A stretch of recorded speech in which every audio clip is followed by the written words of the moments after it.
Good evening. Once again, you're listening to the Hour of the Time. I'm William Cooper. Ladies and gentlemen, it's getting cold here. I don't know what it's doing where you're at, but yesterday we had a beautiful, sunshiny, warm day, and this morning it started out the same way, beautiful and warm, and a little bit of dusted snow was on the ground when I woke up, but there was not a cloud in the sky. It was the sun was shining. It was nice temperature. And then the clouds began to drift in, and the temperature fell like a rock from a 10-story building. It's cold. And so I guess we're going to have some bad weather tonight. And if you hear things bumping and banging and groaning in the background, it's the wind. The wind. We get some pretty high winds up here sometimes. And those of you who listen to this broadcast for several years know that. You've heard... You've heard it before. And you've heard things blowing around and hitting the house. And sometimes they're big things. It's not funny. Well, things continue to happen. Bill Clinton just looks worse and worse every day, and so does NATO. And who are all these jerks that keep hollering to send in ground troops? Boy, they sure haven't studied their history. You know, when I was a young man, I was eager to go off and fight a war for my country, and I went off and fought in Vietnam, and those little guys running around in the jungle weren't as easy to beat as everybody told us they were. They were pretty tough.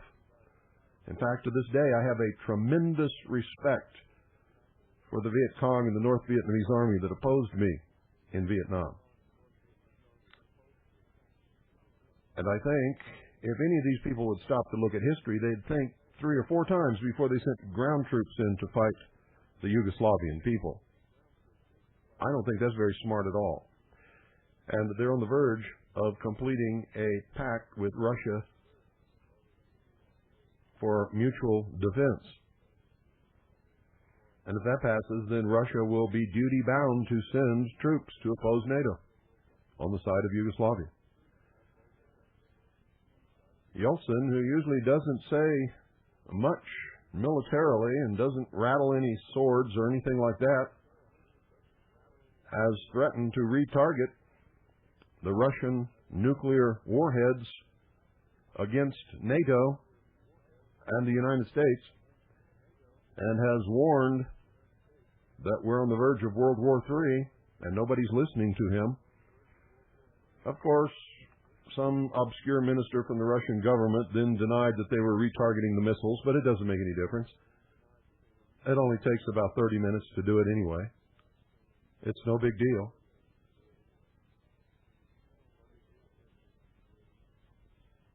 And so, just the fact that Boris Yeltsin would say something like that is scary. That's really scary, folks.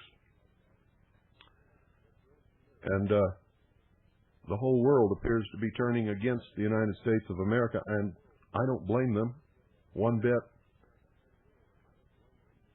You know, I don't like the United States of America much anymore either. Not just because of this, but because of a whole lot of things. I think we're on a one-way street, headed into something that nobody even wants to think about. And I think it has the potential to be very, very, very bad. I want to read to you something. Now, I don't know if you've ever heard of Mother Shipton or not. She was an English woman who died in 1449. That's before Columbus discovered America. And they called her Mother Shipton. And she made some prophecies. She wrote some poetry and made some prophecies. And I'm going to read one of them to you now. I'm not telling you that she is some prophet of God.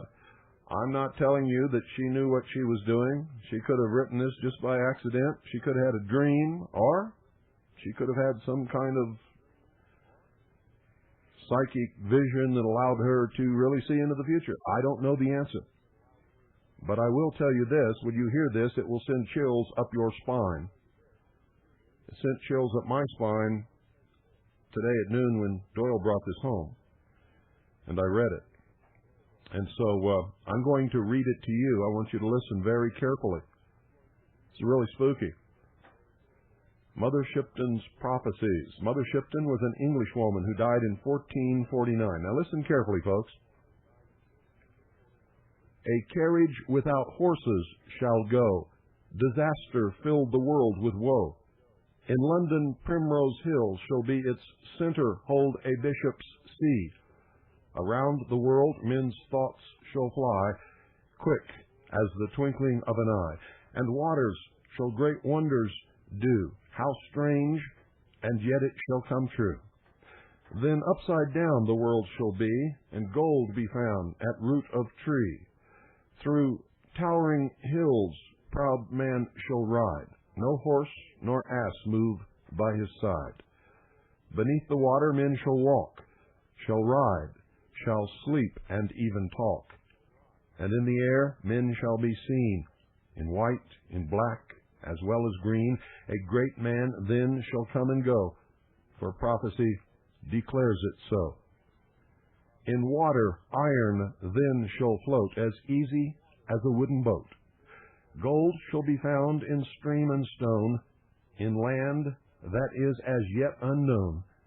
Water and fire shall wonders do, and England shall admit the Jew. The states shall lock in fiercest strife, and seek to take each other's life, when north shall thus divide the south, the eagle builds in lion's mouth. Then tax and blood and cruel war shall come to every humble door. And now a word in uncouth rhyme of what shall be in future time. For in these wondrous far-off days, the women shall adopt a craze to dress like men and trousers wear, and cut off all their locks of hair. They'll ride astride with brazen brow, as witches do on broomsticks now. Then love shall die, and marriage cease, and nations wane as babies decrease. The wives shall fondle cats and dogs, and men shall live much same as hogs. In 1926, build houses light of straw and sticks, for then shall mighty wars be planned, and fire and sword swept o'er the land. But those who live the century through in fear and trembling this will do. Flee to mountains and the dens, to bog and forest, and to wild fens. For storms shall rage and oceans roar when Gabriel stands on sea and shore. And as he blows his wondrous horn, old worlds shall die and new be born.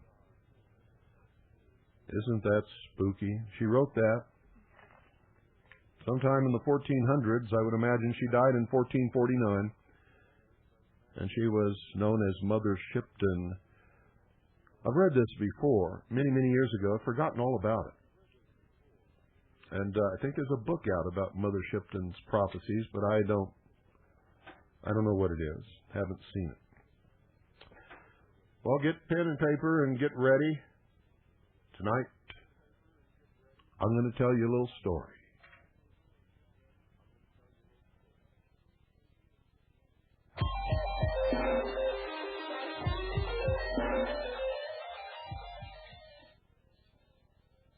Wrong one. And it's not the wind, it's just me. Here we go. This is the right one.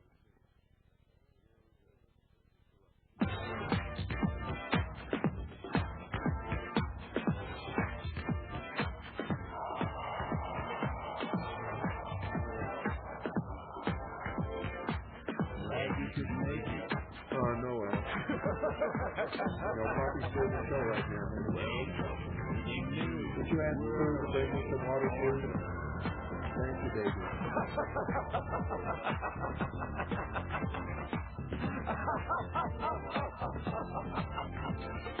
Never in human history has so few taken so much from so many as America's Illuminati and their warlords of Wall Street and Washington.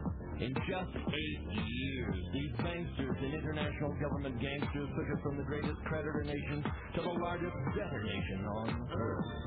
Our standard of living has dropped like a rock for 4 out of every 5 Americans. They have foreclosed on our homes, our farms, our factories. They've exported your jobs and surrendered our arms. They want it. A new world order. A new world order. A new world order. A new world order.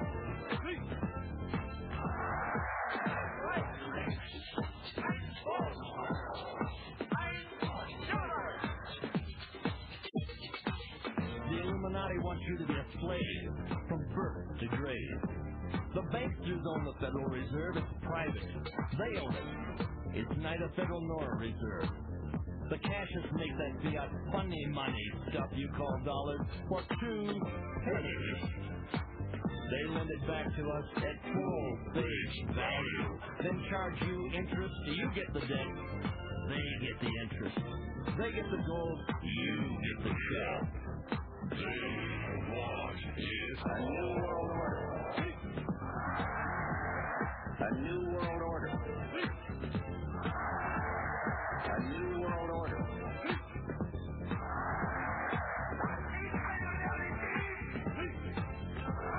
It is a big idea.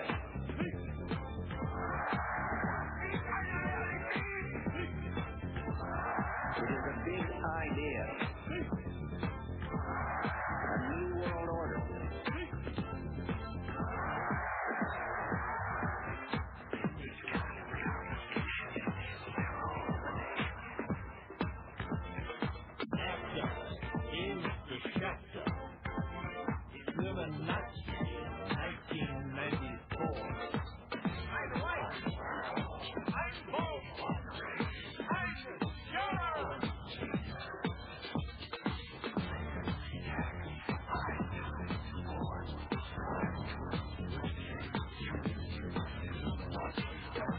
CFR controls the CIA, the FBI, the ATF, and the FDA. They don't give a damn about the POW and the MIA.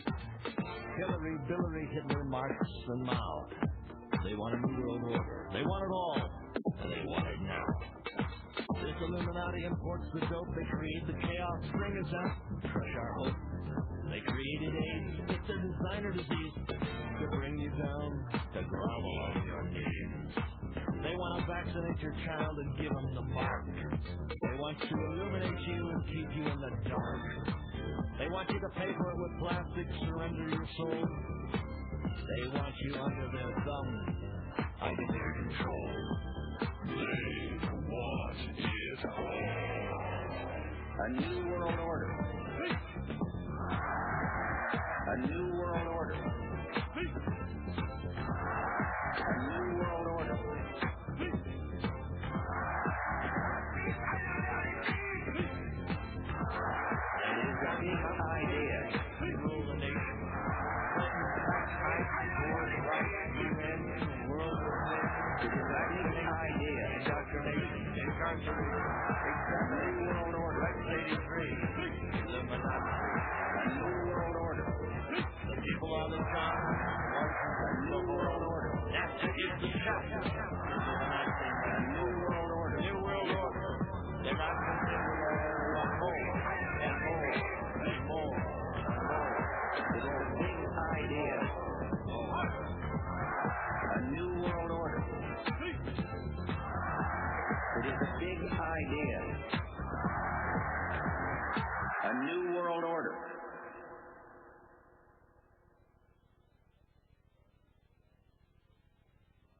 Think about that. I'm going to read you some tonight from a book called Freedom on the Altar by William Norman Grigg, which is a nice little book that contains an awful lot of information. Most of it I've already given you over the years, but he sort of has a nice way of putting some of it together that I like. And I would encourage you all to find a copy of this book. It's called Freedom on the Altar by William Norman Grigg, and read it. It's published by the American Opinion Publishing Incorporated. That's American Opinion Publishing Incorporated in Appleton, Wisconsin. That's Appleton, Wisconsin. And I think you can also get it, you can get it from American Opinion Book Services in Appleton, Wisconsin. And here's a number, area code 414-749-3783. That's 414-749-3783. You can order this book with a credit card, I believe, if you call that number. Okay? So, we get nothing from it, just in case some of you are wondering. Edward Gibbon once said, "The empire of the Romans filled the world. The world became a safe and dreary prison for Caesar's enemies. To resist was fatal, and it was impossible to fly. Wherever you are," said Cicero to the exiled Marcellus, "remember that you are equally within the power of the conqueror." End quote. Sridhar Ramphal, co-chairman of the Commission on Global Governance, said this, and I quote, "We have ceased to be the world of nation-states that we once were. I don't believe that the world is going to retreat into a situation where people are going to run away from this global neighborhood we've become, because there are no sanctuaries left. There's no place to run to." End quote. Now that's pretty scary. For 50 years, ladies and gentlemen, the United Nations and its supporters have insisted that the body represents the last best hope of mankind. One recent expression of this sentiment was offered by the Deseret News, which is Utah's largest circulation daily newspaper, which editorially insisted that, and I quote, "Despite its dismal recent showing, the United Nations remains the world's best hope for cooperation and peaceful coexistence." End quote. During the United Nations' 50th anniversary, the institution's founders and founding events were presented through a haze of nostalgia. The world body's present undertakings were depicted as the selfless labors of heroic idealists seeking to summon a peaceful future. But there are many people, ladies and gentlemen, who have seen that future and who want absolutely no part of it. I'm one of those. Survivors and witnesses of the United Nations' 1961 peacekeeping massacre in Katanga, a province of the former Belgian Congo, regard the Blue Berets as something less than heroic. Less than heroic. Religious scholar Thomas Malner, who has ample first-hand experience with United Nations peacekeeping activities, testified, "I have often walked in the footsteps of United Nations troops intervening for peace and seen pillage, rape, and injustice. In the ex-Belgian Congo, Indian United Nations soldiers were feared like the plague. 30 years later, Russian United Nations troopers returned to Bosnia after demobilization to continue ravaging land and population. Meanwhile, active Blue Berets stationed in the Balkans deal in drugs." End quote. Nor has the United Nations endeared itself to the productive and responsible business classes of Haiti, who have been strangled by United Nations sanctions and blackmailed by the international community into accepting the return of Marxist psychopath Jean-Bertrand Aristide.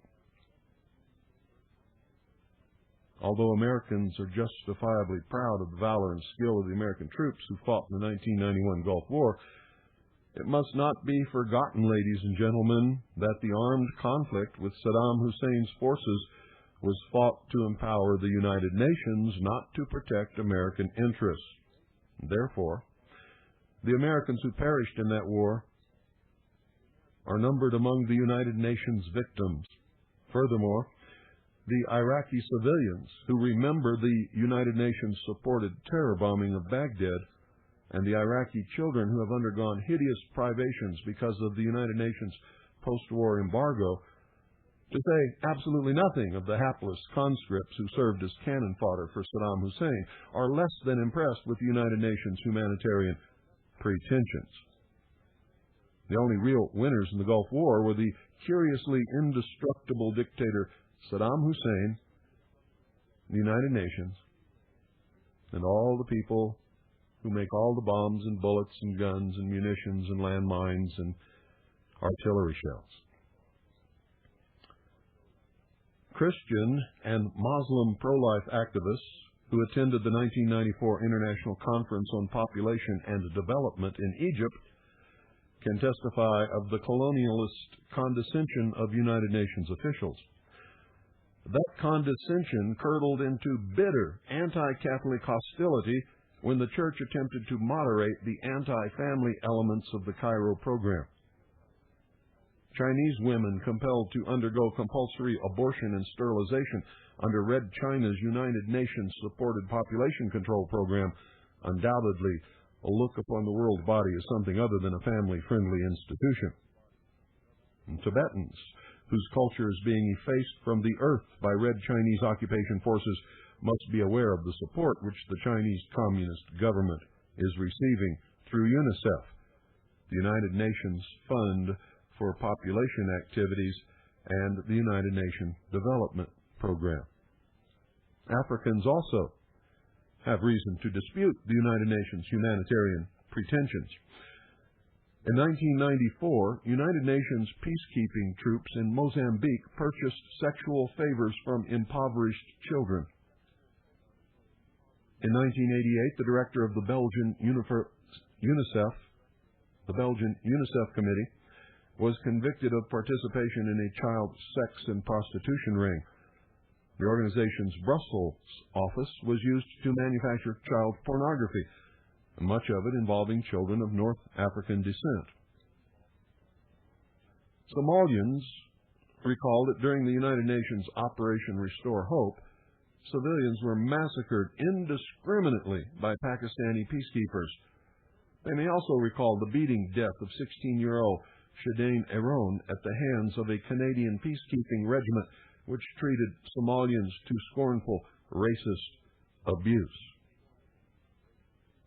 There are numerous other examples of this sort which could be used to illustrate the character of the United Nations. However, such objections shatter harmlessly on the impregnable prejudices of the United Nations' devoted supporters who, borrowing a theme which was often played by apologists for Soviet communism, insist that the world body should be judged by its professed ideals rather than by its actual performance.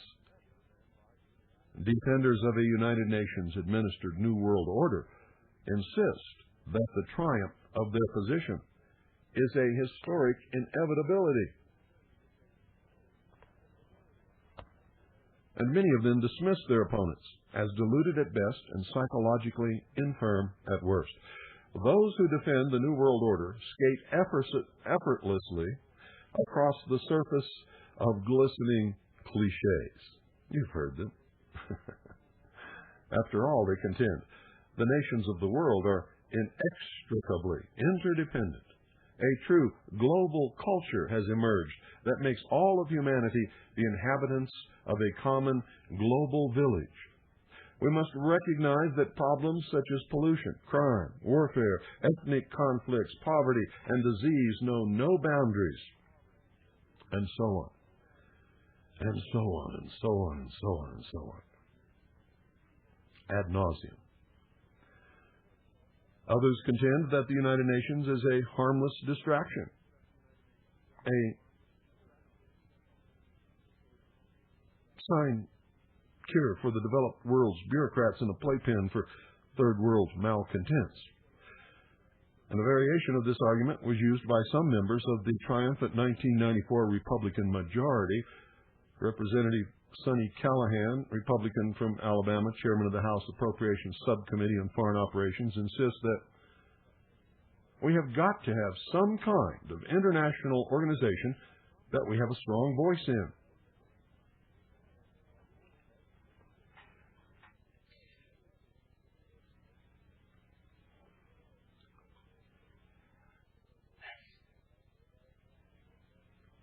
Boy, barely got that pot down before I almost blew the microphone off the table here with a sneeze.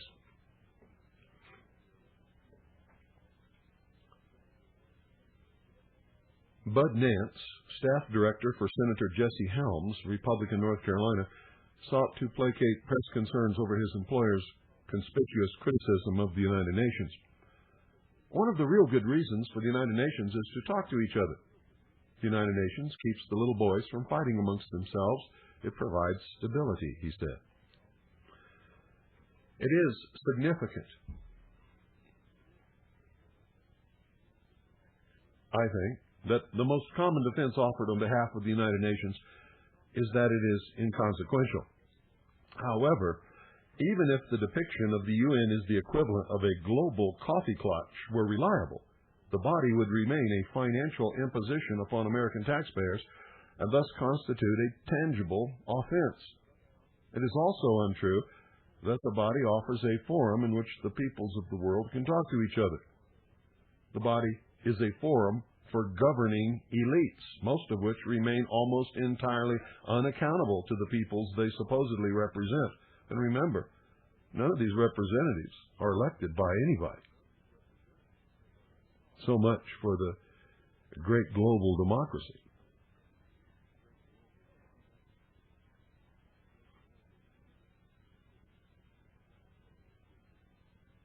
It is also indefensible to maintain that a global body is necessary for communications among governments in this era of the Internet, teleconferences, fax machines, email, you name it. Furthermore, is it not reasonable to believe that disagreements among nations are best dealt with through bilateral discussions rather than through public confrontations in an international body? Writing in 1987, the New Republic's Charles Krauthammer, an internationalist who is not opposed to the United Nations in principle, pointed out that the UN has failed in its principal role, which is keeping the peace. In fact, it has degenerated to the point where its actions exacerbate the few conflicts it still influences. And since that time, the United Nations has been empowered to take more assertive actions to enforce peace with the lethal results that I've just described. American involvement in the United Nations has been associated with an unprecedented entanglement in military ventures which have nothing to do with our national security. Absolutely nothing. Significantly, since the ratification of the United Nations Charter in 1945, Congress has not issued a single declaration of war. However, that doesn't mean that peace has prevailed. Just the opposite, as a matter of fact. Quite the contrary. Citing a Congressional Research Service study entitled Instances of Use of United States Armed Forces Abroad, 1798 to 1993, researcher Thomas R. Edlum observes that since the Senate ratified the United Nations Charter in 1945, American military conflicts abroad have consistently increased. There were 6 such conflicts during the 1950s, 7 during the 1960s, 9 in the 1970s, 22 in the 1980s, and in the first 3.5 years of this decade, although it is true that not every such engagement has been a UN initiative, almost all of them have been justified by reference to United Nations guidelines. You call that stability? I certainly don't. And despite this record, the United Nations advocates insist that the organization needs to be further empowered in order to carry out its mission.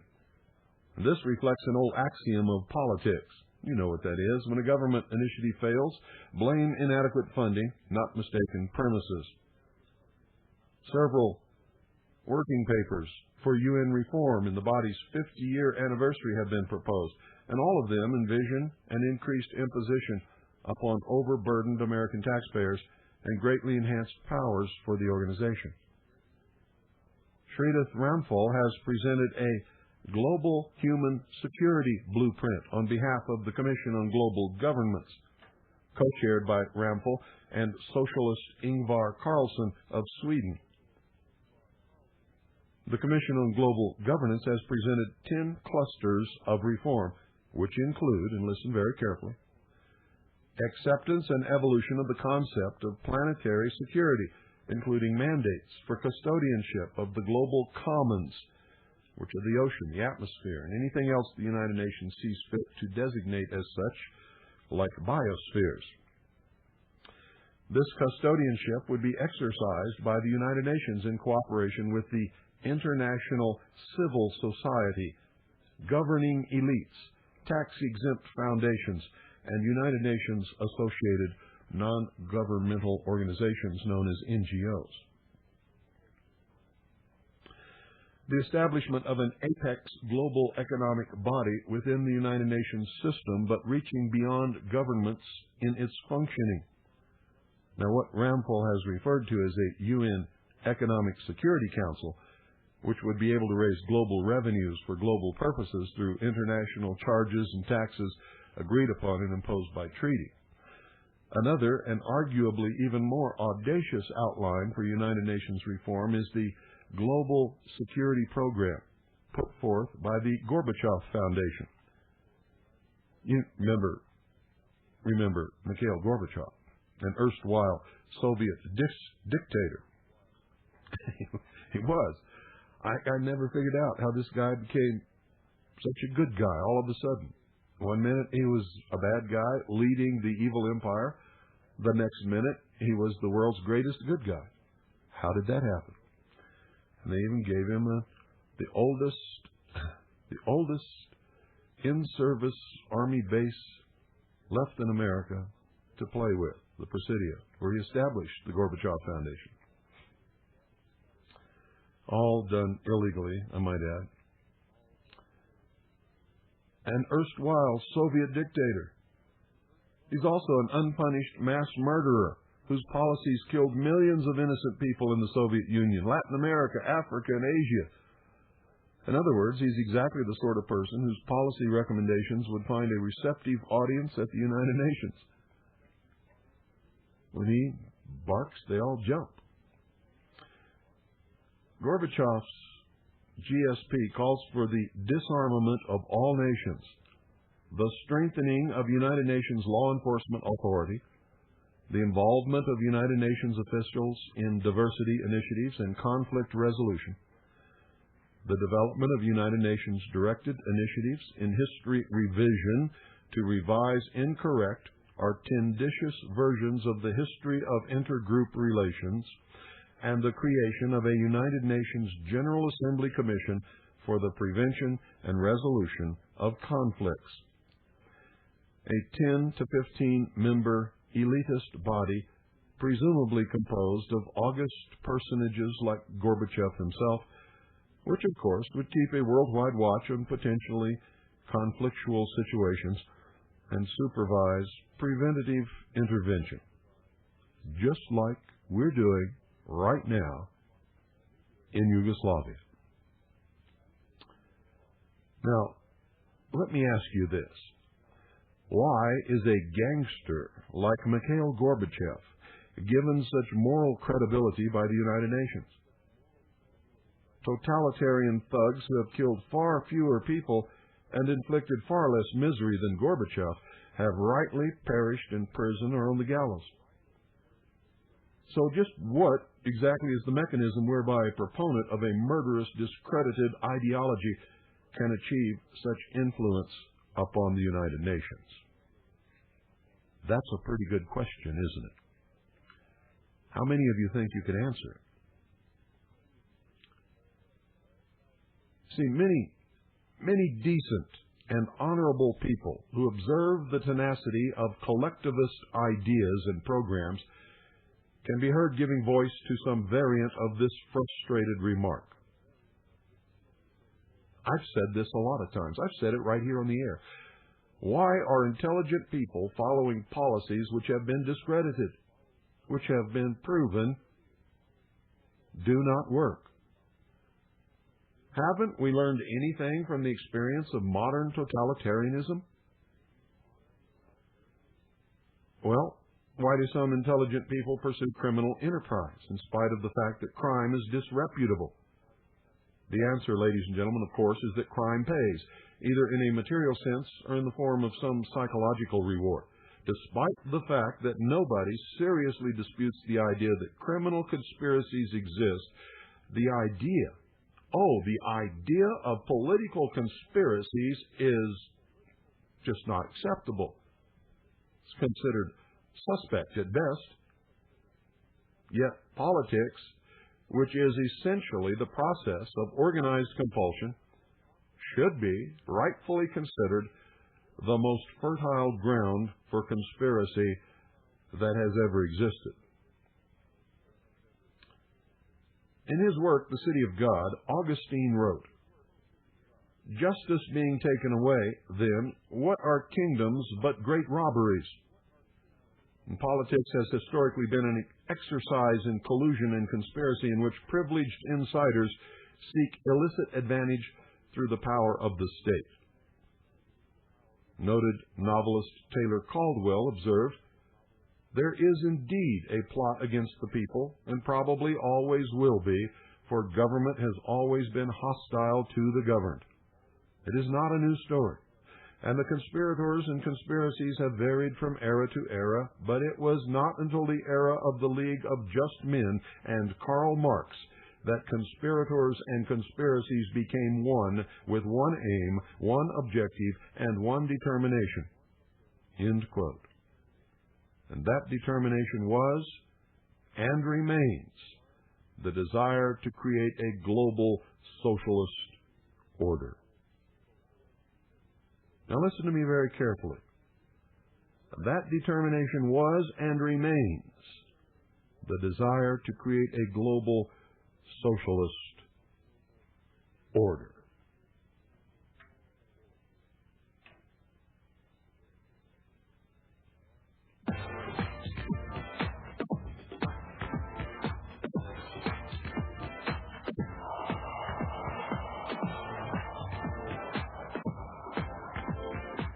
Glad you could make it.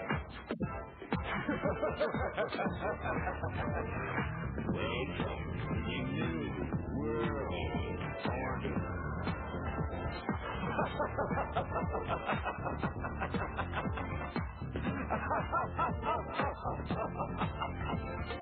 Never in human history has so few taken so much from so many as America's Illuminati and their warlords of Wall Street and Washington. In just 8 years, these banksters and international government gangsters took us from the greatest creditor nation to the largest debtor nation on earth. Our standard of living has dropped like a rock for 4 out of every 5 Americans. They have foreclosed on our homes, our farms, our factories. They've exported your jobs and surrendered our arms. They want it. A new world order. A new world order. A new world order. A new world order.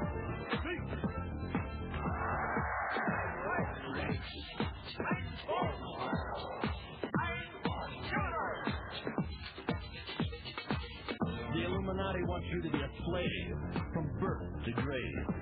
The banksters own the Federal Reserve. It's private. They own it. It's neither federal nor a reserve. The cashiers make that fiat funny money stuff you call dollars for 2 pennies.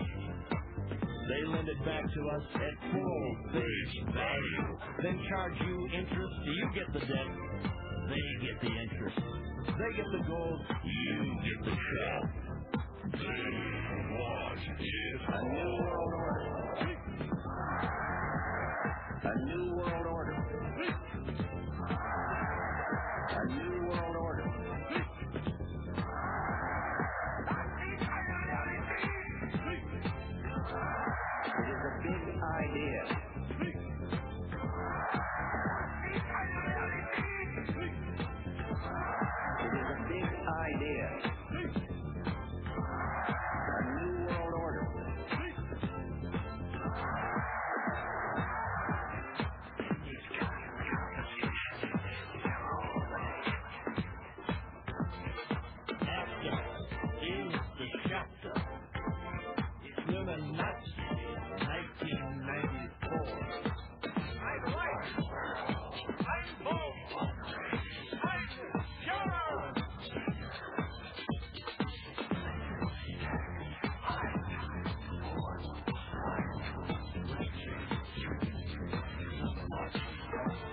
CFR controls the CIA, the FBI, the ATF, and the FDA. They don't give a damn about the POW and the MIA. Hillary, Billary, Hitler, Marx, and Mao. They want a new world order. They want it all. And they want it now. This Illuminati imports the dope. They create the chaos. String us out. Crush our hope. They created AIDS. It's their designer disease to bring you down, to grovel on your knees. Ladies and gentlemen, socialism did not emerge fully formed from the brow of Karl Marx with the publication of the Communist Manifesto in 1848. That's right, 1848. Nor was it a natural product of misguided idealism. The so-called League of Just Men, which retained Marx's dubious literary services, was a remnant of earlier groups which had pursued the objectives contained in the Communist Manifesto, namely the destruction of biblical religion, the patriarchal family, private property, and the independence of nations. In short, the creation of a socialist world government. Now, if you've listened to this broadcast, I outlined exactly who they were. In fact, told you, without any reservations or hesitations, who they are, when they started, what their secret religion is, and how they communicate with a symbolic language, and how for hundreds, even thousands of years, they've been working toward the completion of their great work, the creation of a socialist world government, which they call a utopia, or the new Atlantis, or the Golden Dawn. The concept of a world government which would pacify all disputes and supervise the perfection of mankind is literally centuries old. Remember, all of the lodges of the Illuminati were called lodges of perfection. They exist today. And those who belonged were called perfectibilists.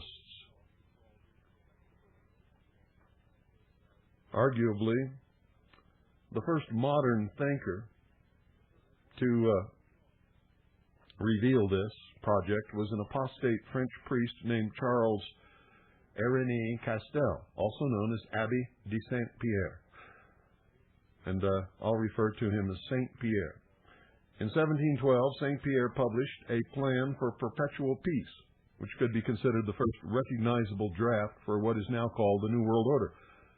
Under Saint Pierre's design, the ruling elites of Europe were to forswear warfare, submitting instead to the jurisdiction of a European Union. Ooh, where did you hear that before?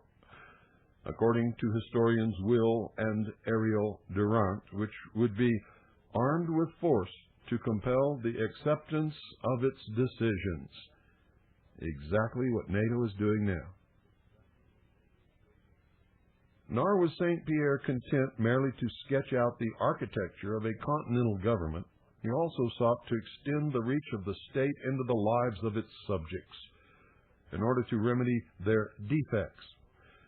In 1737, Saint Pierre composed a tract entitled Observations on the Continuous Progress of Universal Reason, in which, as the Durant summarized, he outlined the indefinite perfectibility of mankind through the agency of reason in scientists and governments.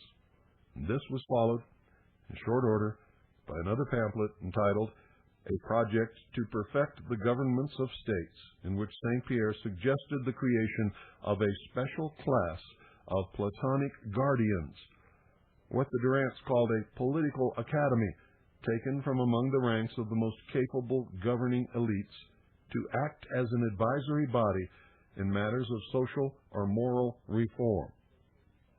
The Council on Foreign Relations is one of those. Among the specific reform proposals offered by Saint Pierre, according to the Durants, were universal education under governmental, not ecclesiastical control, religious toleration, which Saint Pierre defined as a secondary role for the church in public life, the promotion of public welfare by the state, and the enlargement of national revenues by progressive taxes on incomes and inheritances. Does any of this sound familiar to you? The Durants observed with some satisfaction, most of the basic ideas of the philosophies in 18th century secular intellectuals appeared as a prelude in St. Pierre, even to the hope for an enlightened king as an agent of reform. Of course, any political template in which political and intellectual elites are granted unlimited power to reshape the lives of the lesser breeds will find an eager audience among those elites. Jean-Jacques Rousseau was among those who eagerly devoured St. Pierre's writings. Rousseau, who was arguably the most influential statist philosopher of the 18th century and the apostle of political revolution, believed in the terrestrial perfectibility of mankind. In a letter written on January 12, 1762, to Malesherbes, Rousseau recorded an epiphany he had experienced while walking from Paris to Vincennes to visit Diderot. Here's what he said. All at once I felt myself dazzled by 1,000 sparkling lights. Does that sound familiar? Let me read it again. All at once I found myself dazzled by 1,000 sparkling lights. Crowds of vivid ideas thronged into my mind with a force and confusion that threw me into unspeakable agitation. I felt my head whirling in a giddiness like that of intoxication. If ever I could have written a quarter of what I saw and felt under that tree, with what clarity I should have brought out all the contradictions of our social system. With what simplicity I should have demonstrated that man is by nature good, and that only our institutions have made him bad.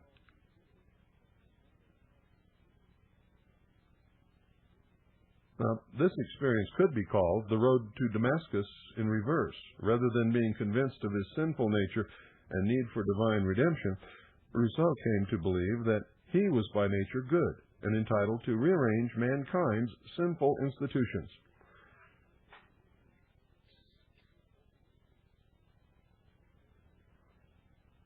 Of course, this belief is utterly incompatible with the biblical view of mankind as a fallen race in need of God's grace and intervention. Unlike those who hold to the Christian tenet that man must be redeemed by God, disciples of the Enlightenment maintain that man must be rehabilitated or empowered by the state. As world history since July 14, 1789, has compellingly illustrated, the struggle to bring about the terrestrial perfection of man always, in every instance, results in murderous assaults upon traditional institutions. As already noted, Rousseau was among the most enthusiastic supporters of St. Pierre's plan for perpetual peace. In his critique of the plan, Rousseau declared that once there is a society, it is necessary to have a coercive force to organize and coordinate the movements of its members so that the common interests and reciprocal ties are given the solidity they would not be able to have by themselves. This is a recognizable formula for totalitarianism. Furthermore, Rousseau believed that it would be necessary, in Shakespeare's words, to reap the harvest of perpetual peace by the bloody trial of sharp war. Now, what kind of babbling bullshit is that? To have peace, you must have continuous bloody war. Remember, I taught you about that, ladies and gentlemen. And a couple of people wrote about that concept in two different books, Brave New World by Aldous Huxley and 1984.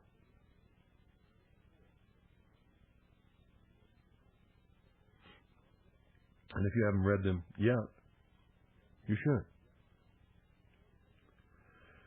According to Rousseau, perpetual peace can only happen by means that humanity might find violent and fearful. We will not see federative leagues of the sort envisioned by St. Pierre except by revolution. A revolutionary battering ram was needed, and one materialized, the subversive network of the Illuminati.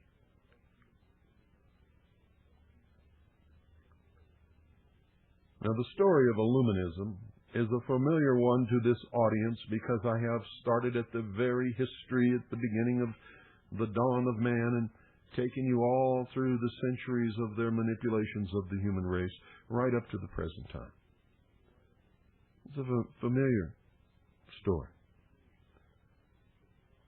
But some people regard it as historical gossip, others as hysterical gibberish. Among the former group, we can find Librarian of Congress James H. Billington, who has written, "The story of the 18th and 19th century secret societies can never be fully reconstructed, but it has been badly neglected, even avoided, one suspects, because the evidence that is available repeatedly leads us into territory equally uncongenial to modern historians in the East and in the West. Nobody wants to know."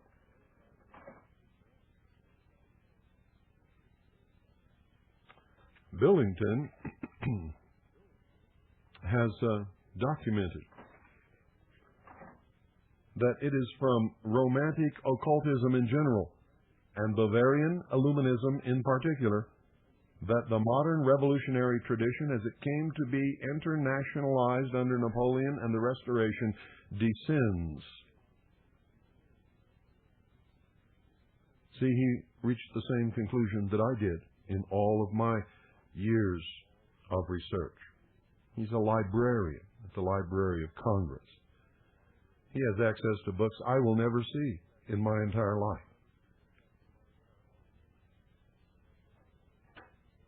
To understand the United Nations objectives and aspirations, ladies and gentlemen, it is necessary to review its pedigree in the modern revolutionary tradition, beginning with the United Nations occultist ancestor, the Bavarian Illuminati.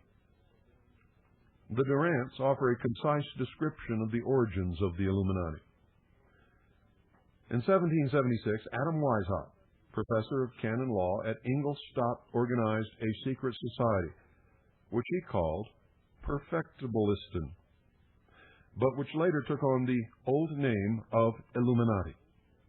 Its ex-Jesuit founder, following the model of the Society of Jesus, divided its associates into grades of initiation and pledged them to obey their leaders in a campaign to unite all men capable of independent thought, make man a masterpiece of reason, and thus attain the highest perfection in the art of government.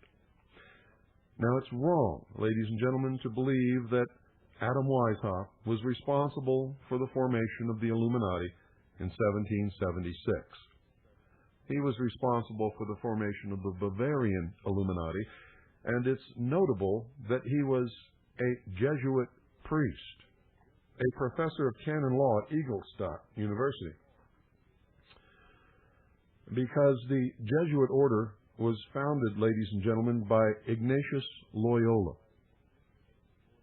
long before Adam Weishaupt ever came along, long before he was born, long before he was dreamed of.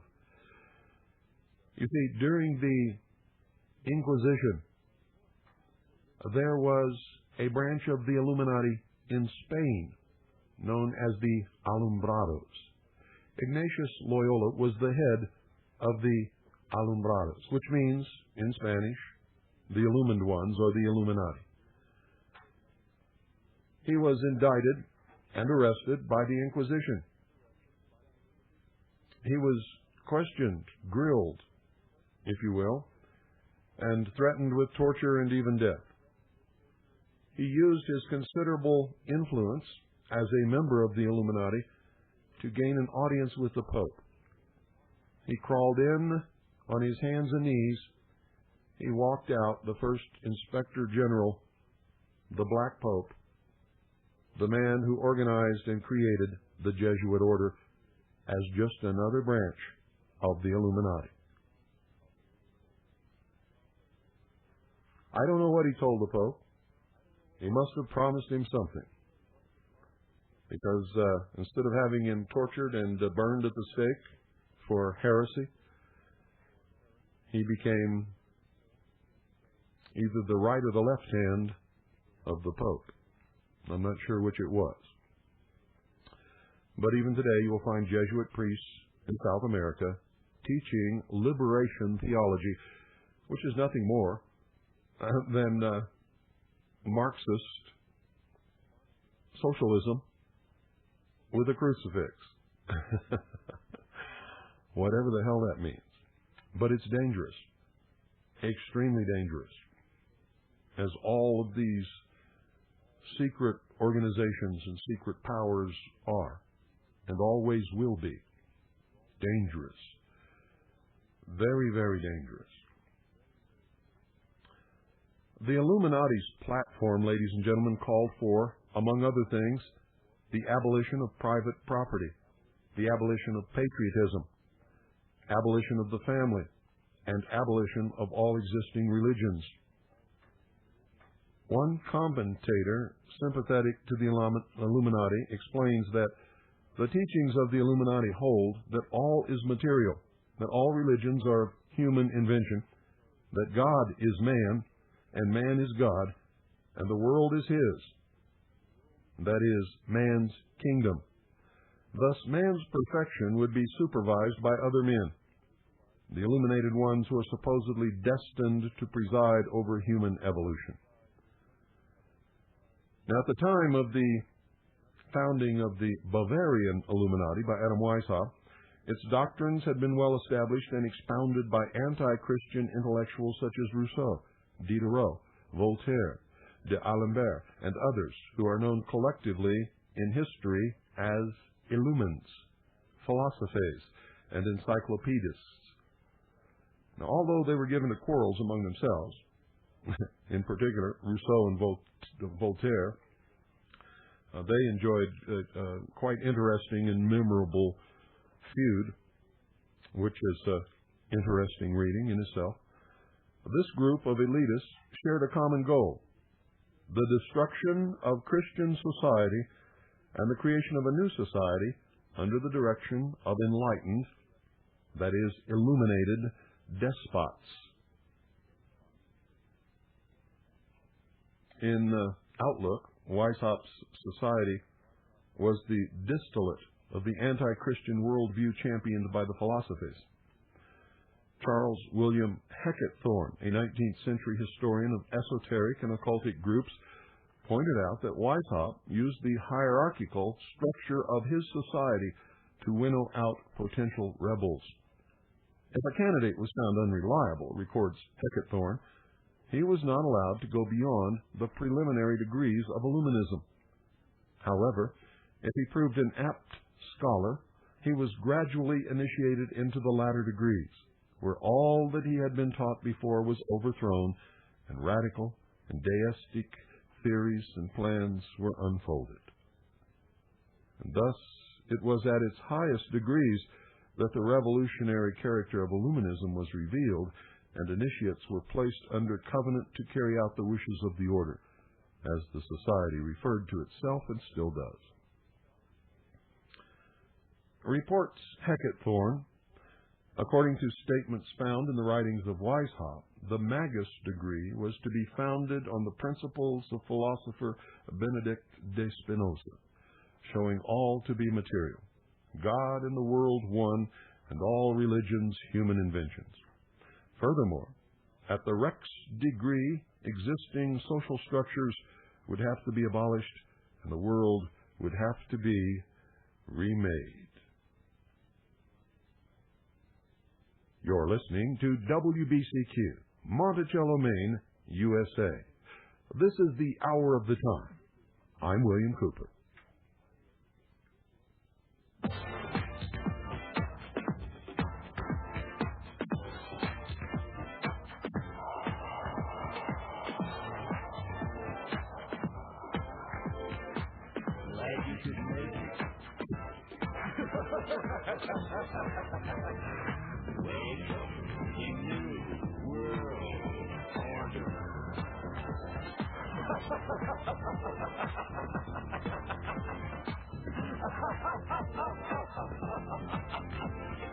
Never in human history has so few taken so much from so many as America's Illuminati and their warlords of Wall Street and Washington. In just 8 years, these banksters and international government gangsters took us from the greatest creditor nation to the largest debtor nation on earth. Our standard of living has dropped like a rock for 4 out of every 5 Americans. They've foreclosed on our homes, our farms, our factories. They've exported your jobs and surrendered our arms. They want it. A new world order. A new world order. A new world order. A new world order.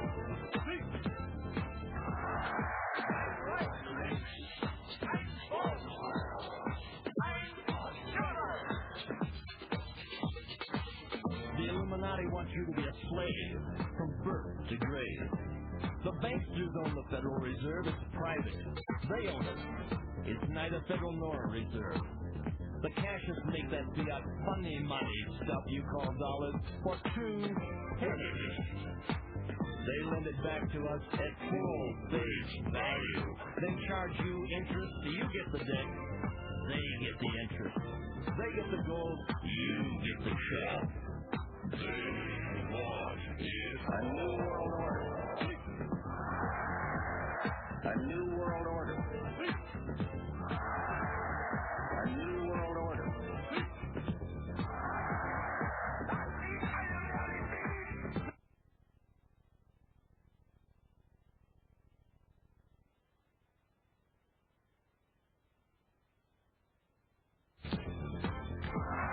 A new world order.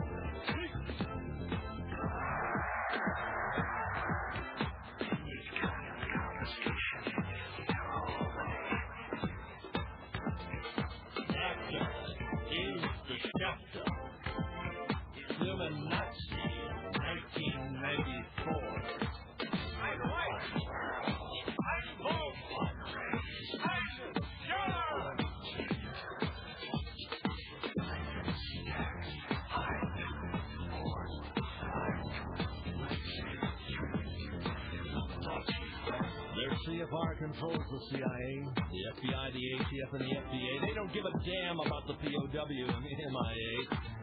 Hillary, Billary, Hitler, Marx, and Mao. They want a new world order. They want it all. And they want it now. This Illuminati imports the dope. They create the chaos. String us out. Crush our hope. They created AIDS. It's their designer disease. To bring you down. To grovel on your knees. They want to vaccinate your child and give them the mark. They want to illuminate you and keep you in the dark. They want you to pay for it with plastic, surrender your soul. They want you under their thumb, under their control. Hackett Thorne, who was sympathetic toward the Illuminati, excuse me, recounts that before the exposure of the cabal, the order made considerable progress, including among its members priests, prelates, ministers, physicians, princes, and sovereign dukes, although relatively few of them were initiated into the higher degrees. Or at least that's what he says. Remember, it's a secret society. There are 2 significant points to be recognized. First, the effort to subvert Christian society was directed from above by the elite. It was not a spontaneous uprising from the struggling proletarian so-called masses below. Second, Weishaupt's conspiracy included many who were genuinely unaware of the movement's ultimate objectives, people who had joined for social reasons, or perhaps out of a misplaced idealism. Although the Bavarian Illuminati organized by Weishaupt was outlawed in 1784, it survived in the form of reading societies and other front groups. Billington writes that the Illuminist diaspora brought about a posthumous impact that was far greater throughout Europe than anything the order had been able to accomplish during its brief life as a movement of German intellectuals. Don't bet on it. Specifically, what Billington describes as Weishaupt's Rousseauian vision of leading humanity to a new moral perfection, freed from all established religions and political authority, found plentiful converts among the French philosophies. The various strands of anti-Christian thought coalesced around Weishaupt's organization, and it was largely through the Illuminist network that the French Revolution was brought about, a violent and fearful revolution intended to summon a new order in which man would be perfected through the state. The Illuminist network infiltrated France in the early 1780s, including among its first inductees such dubious historical notables as Count Mirabeau and Talleyrand. Count Mirabeau was a significant connecting link through which the Illuminist designs were imported into France from Germany. Mirabeau, whose most notable accomplishments came in the fields of agitation and propaganda, invented the revolutionary vocabulary which still haunts political discourse, terms and phrases such as revolutionary, counter-revolutionary, revolution of the mind, masses. Furthermore, his propaganda took on an unambiguously religious cast. He referred to the French National Assembly as the inviolable priesthood of national policy, and baptized the revolutionary ideology as a political gospel and a new religion for which the people are ready to die. The rites of this new religion were macabre. According to an account provided by Hecketthorn, who was, it must be remembered, sympathetic to the Illuminati, the initiation rituals of the French branch of the order were a satanic burlesque in which a naked, tormented, and sexually degraded neophyte was compelled to repeat an oath which included this asseveration.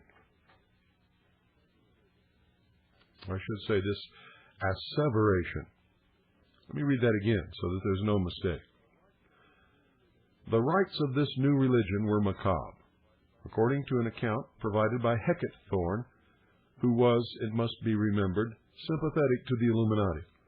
The initiation rituals of the French branch of the order were a satanic burlesque in which a naked, tormented, and sexually degraded neophyte was compelled to repeat an oath which included this asseveration. Listen carefully. I swear to sever all bonds uniting me with father, mother, brother, sisters, wife, relations, friends, mistress, king, superiors, benefactors, or any other man to whom I have promised faith, obedience, gratitude, or service. Once committed to the order, the inductee was told that he may be called upon to rid the earth by death or stupefaction of those who revile truth, as defined by the Illuminists, or seek to wrest it from our hands. Those who joined the order were permitted the indulgence of every carnal impulse. Does that remind you of somebody? Those who joined the order were permitted the indulgence of every carnal impulse. One contemporary account testifies that the meetings of the French Illuminist Lodge were scenes of the grossest debauchery. Gee, do you think William Clinton is a member? I'll bet he is. How much you want to bet?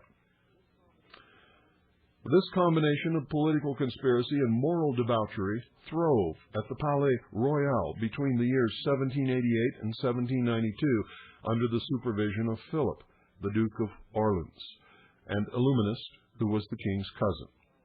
According to Billington, the Palais provided a living link with the underworld of Paris and with the new social forces that had to be mobilized for any revolutionary victory. And those new social forces were represented by depraved political theater, prostitution, pornography, including de Sade's works, and narcotic and sexual dissipations of every conceivable variety. Now, by elevating the basest impulses of the human character, the Illumines brought about the pure democracy of abject bestiality, And Billington writes that the Temple of Voluptuousness, as the Palais Royal became known, was able to mobilize mass emotions by offering the intoxicating ambiance of an earthly utopia. Distinctions of rank were obliterated, and men were free to exercise sexual as well as political freedom. Amid the corruption of pre-revolutionary France, at least one author offered advance warning of the coming cataclysm. 11 years before the revolution began with the storming of the Bastille, Louis Sébastien Mercier, a chronicler of the Palais Royal social revolution, predicted that a Republican revolution would begin with that very event. The revolution was not the product of abstract impersonal forces. It was an event which was carefully planned as the inauguration of a new religion and a new world order. A new world order. A new world order.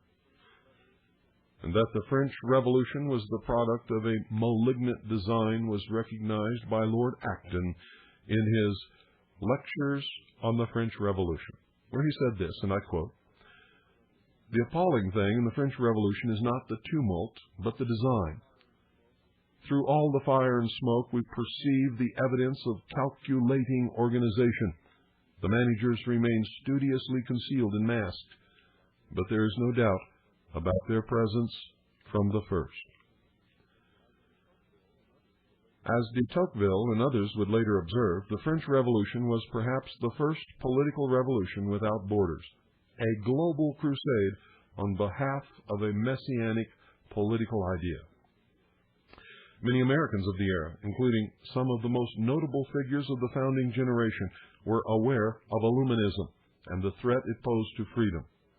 George Washington was aware of the organization and warned about, quote, "the nefarious and dangerous plan and doctrines of the Illuminati," end quote. Early Federalist leader Fisher Ames, a member of the First Congress, condemned the Illuminist ideology as visions of Bedlam, which have visited some famous heads, and explained that Illuminists manifest a strange heat in the heart, but no light in the brain, seeking to kindle everything in the state that is combustible into a blaze. Furthermore, Ames understood that Illuminism was not an affliction confined to France, but was intended to foster upheaval throughout the European continent and beyond. He wrote that the slender hope afforded by a gauzy, vaporous vision of world brotherhood is all that the Illuminists have proposed as the indemnity for all the crimes and misery of France and all the horrors of the new revolutions that they wish to engender in Europe from the Bosphorus to the Baltic. And in England, they fomented the Paupers' Revolt. Ames warned Americans of an Illuminist-oriented pro-French faction in America. That faction was involved in the creation of, listen to this, folks, democratic societies, which sought to propagate Illuminist ideas among struggling American citizens. Wherever you see that word, democratic, watch out. It's just a code word for rampant socialism. Other prominent Americans who warned of the Illuminists' designs on the infant American Republic included the Reverend Seth Payson and the Reverend Judediah Morse, a noted geographer, textbook author, and father of inventor Samuel Morse.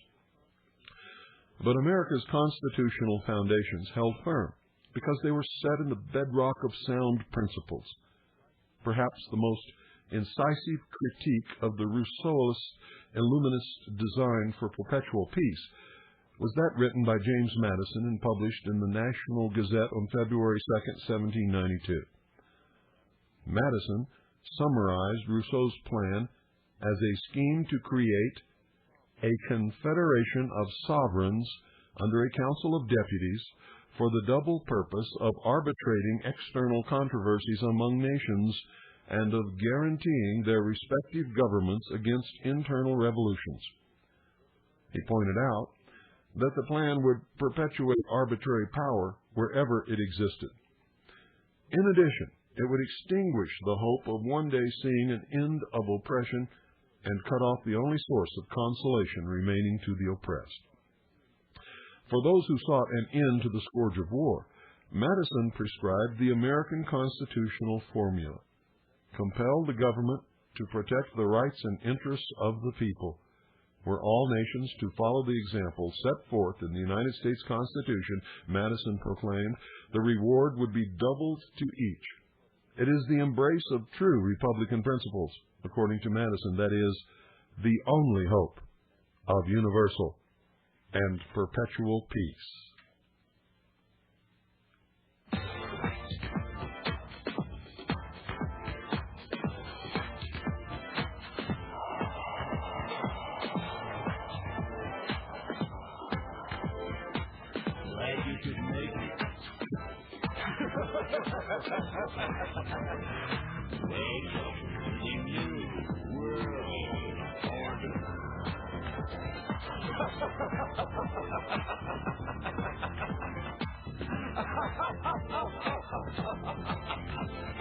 Never in human history has so few taken so much from so many as America's Illuminati and their warlords of Wall Street and Washington. In just 8 years, these banksters and international government gangsters took us from the greatest creditor nation to the largest debtor nation on earth. Our standard of living has dropped like a rock for 4 out of every 5 Americans. They have foreclosed on our homes, our farms, our factories. They've exported your jobs and surrendered our arms. They want A new world order. A new world order. A new world order.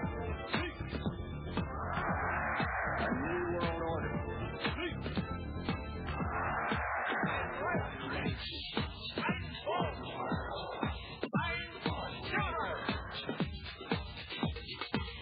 The Illuminati wants you to be a slave from birth to grave.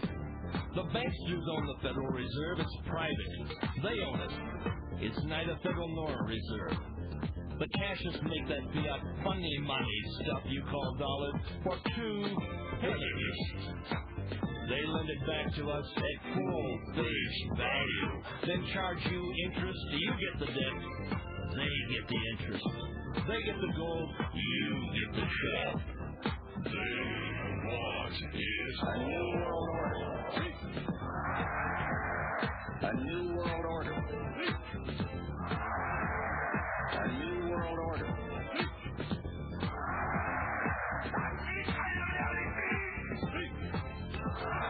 It is a big idea.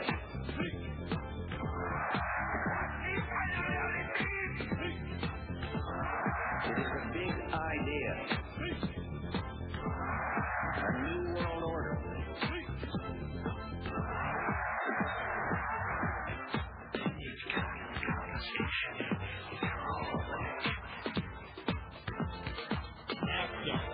Is the chapter. Illuminati, 1994. I'm white.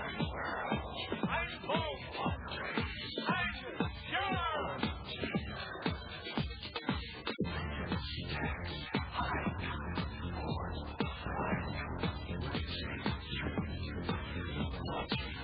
Their CFR controls the CIA, the FBI, the ATF, and the FDA. They don't give a damn about the POW and the MIA. Hillary, Billary, Hitler, Marx, and Mao. They want a new world order. They want it all, and they want it now. This Illuminati imports the dope. They create the chaos, string us out, crush our hope. They created AIDS. It's their designer disease to bring you down, to grovel on your knees. They want to vaccinate your child and give them the mark. They want to illuminate you and keep you in the dark. They want you to pay for it with plastic, surrender your soul. They want you under their thumb, under their control. they want is home. A new world order. A new world order. A new world order.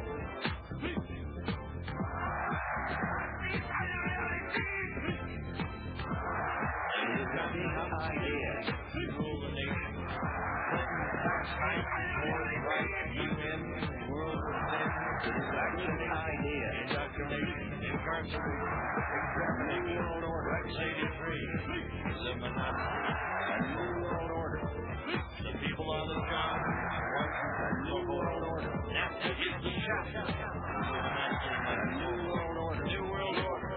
They're not considered all more and more and more and more.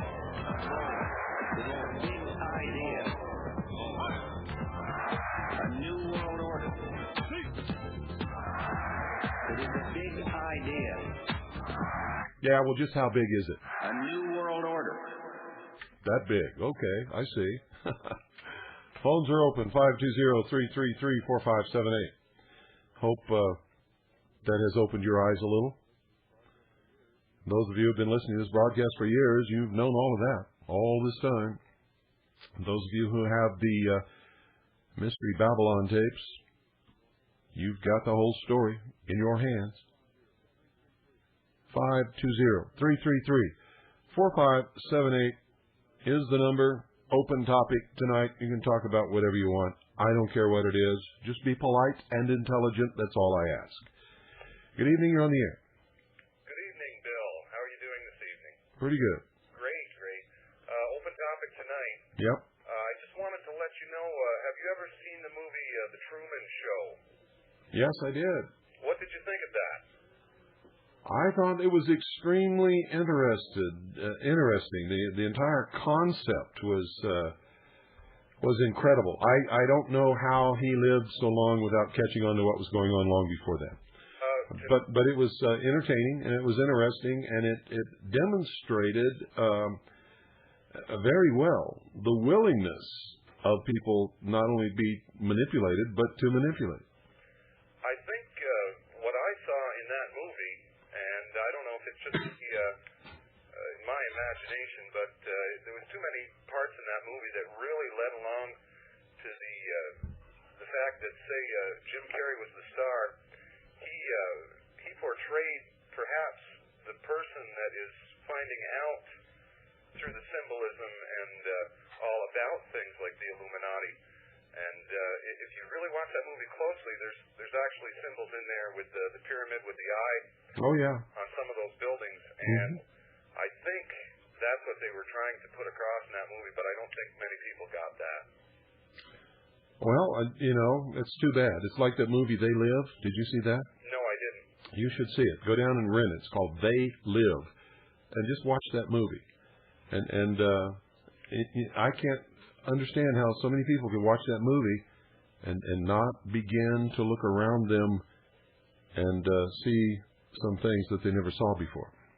Well, it's a fact. I went through some of your Mystery Babylon studies on the webpage. I don't know if it's I think it's Tommy Knocker's webpage. Tony Knocker, yeah. Tony Knocker, okay. Yeah, I went through some of that, and I'll tell you, I've been trying to get what you've been saying for years now, but that really opened up my eyes. It's like waking up out of a sleep. Yeah. And especially the parts of sun worship and the corona, and that's just fascinating to me that religion has been around for that long. But you also have to understand, I think I made it clear in the tapes, that the actual sun worship are for the profane. The adepts really don't worship the sun, but see the sun as the symbol of intellectual power. I see. Remember, the fire is symbol of intelligence or the mind. Mm-hmm. That's why they're called the philosophers of fire, the proponents of the intellect or reason. Read Rousseau, you'll catch on to that stuff real quick. I understand there's also supposed to be 3001 coming out to go along with the 2001-2010. I don't know. I haven't heard anything about it. I had heard that. It'd be pretty hard with Kubrick dead, though. Yeah, well, from what I understand, I saw a Arthur C. Clarke, and they were working on that movie.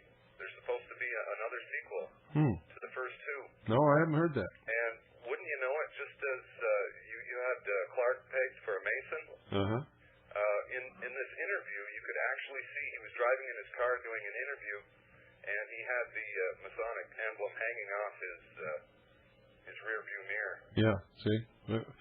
I can recognize them by their language, by their symbols, by the way they, by what they write and what they say, and the way they stand and look and things. I can do that, and I've never been wrong yet. No, you haven't, as a matter of fact, and you pretty much opened up my eyes. I'm trying to get through to some of my friends and people, but yeah, Bobo Grits is a Freemason. I wouldn't doubt that for a minute. He claims he's not. He offers a $10,000 reward in gold to anybody that can prove that he is, but he doesn't have $10,000 in gold. I wouldn't doubt that. I don't think he has 3 pairs of underwear, to tell you the truth.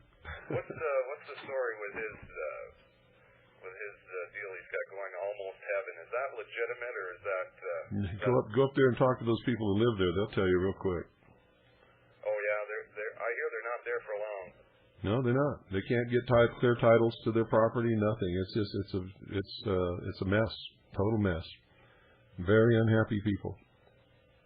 I was also checking you were saying how the NATO symbol is actually a swastika. Stylized, yes. You have to look at it very carefully. I found that within those.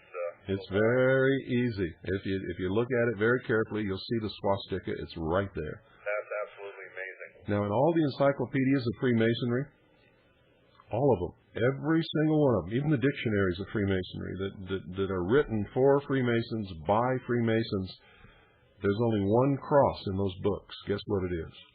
Yeah, oh yeah, the swastika. It's the swastika. One other thing before I go. What's with Y2K, in your opinion? I haven't been able to catch Nothing. on that. Nothing's with Y2K except the hysteria. There is a danger from the possible hysteria and panic that all these people who are whipping up this hysterics and panic over nothing could cause some tremendous problems, even declarations of martial law that could cause a run on the banks and the collapse of the whole economic system.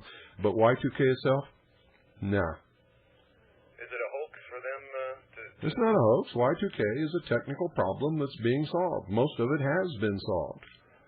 And even for the ones that don't get solved to the last minute and do cause some minor disruptions or maybe even a few major breakdowns, it won't last for more than a few days and the world's not coming to an end. Yeah, when you stop and think about it, the computers don't now do like I know the Chinese are in a different year than what we are. Do you have any clue as to what their computers I don't care. It's none of my business. It's their country. I don't care. Good comeback. Okay, Bill. Good to hear you on the air. I lost touch with you there for a couple of years. But okay. Well, good to have you back. On 7 point something. The mail tells me that our old audience is back, and I love it. How's your TV station going? It's getting there. Good. That'll definitely be a kick for some people. Yep, it certainly will. Okay, I'll open up the lines. Thanks for calling. Thank you. Bye-bye. 520-333-4578. Yeah, I don't care. What's going on with computers in China? That's their business, not my business.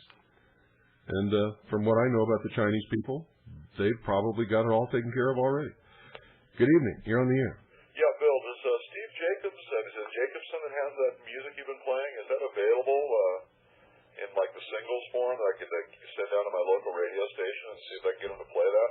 Steve Jacobson? What are you talking about? What music? That music you're playing, the New World Order and all like that? No, that was done by my good friend Evan Sweetwater and Anthony J. Hilder. It was done. Anthony J. Hilder, that was the name I was thinking of. Is just the music version of that available? It's just a single? Anthony J. Hilder isn't even close to Steve Jacobs. I know. I'm sorry, Bill. I just got to call and ask and inquire. Apologize for any. As far as I know, it's not available. I don't, as far as I know. They originally did it for this broadcast and sent me a copy, and then they made a few others, which they gave to some other people. And I think they even sold a few copies, but that's as far as I know. That's all I know about it. Well, the reason I asked is I've got that, it's kind of like the old, talking thing that goes along. I don't even know the name of it, something about sunglass or whatever, but I thought that this would be a much better thing to put out over our local airwaves than that piece of trash. I'm just wondering, my name's Steve from L.A. Did I see a little package from me? Steve. Yeah, I said it's in 1970. Steve. Yes. Steve, listen to me. Yes. I get hundreds of letters every day. What in the world would make you think that yours stood out so that I would remember if I got it, unless you painted a big, giant goblin or something on it? Well, it was a 4x8 sheet of plywood. I took a picture of it and sent to you. 4x8 sheet of plywood. Yeah, it says the New World Order Illuminati production. Oh, yeah, I got it. Okay, yeah. great. Okay. There was something the other thing I said to you, if you read the byline on those pictures, you'll see it says a lot of politically incorrect. That's what the young people are all about now. Is they're not folding into this line of toting the line or whatever. I talked to a lot of real younger 18, 21-year-old people. I'm 43, and they seem to be waking up pretty much right and left, especially when I just break out a few facts to them. So. Well, they better, because the future belongs to them. What are they going to do when we're all gone and we're not here to fight the battles for? They're going to be shit out of duck, I think. Okay, thanks, Bill. Bye. You're welcome. 520-333-4578 is the secret number. Don't tell anybody. Good evening. You're on the air. Hi, Mr. Cooper. Hello. I was wondering if the Soviets, during this fiasco over there in the Balkans, if they would not do something like repudiate the debt to the Western bankers to cause a collapse of the Western economies. That wouldn't do it. That wouldn't? The only thing that would do it would be a run on the banks, where everybody would discover that cash does not exist, and the whole system would come tumbling down.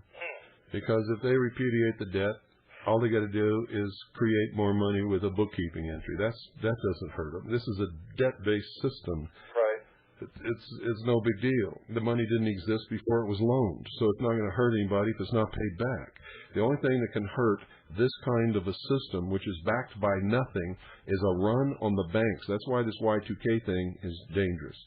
If people panic and make a run on the banks and discover that the money does not exist, that it's not real, that it's all imaginary, that they've been hoodwinked for all these years, then the whole system will come tumbling down, literally overnight.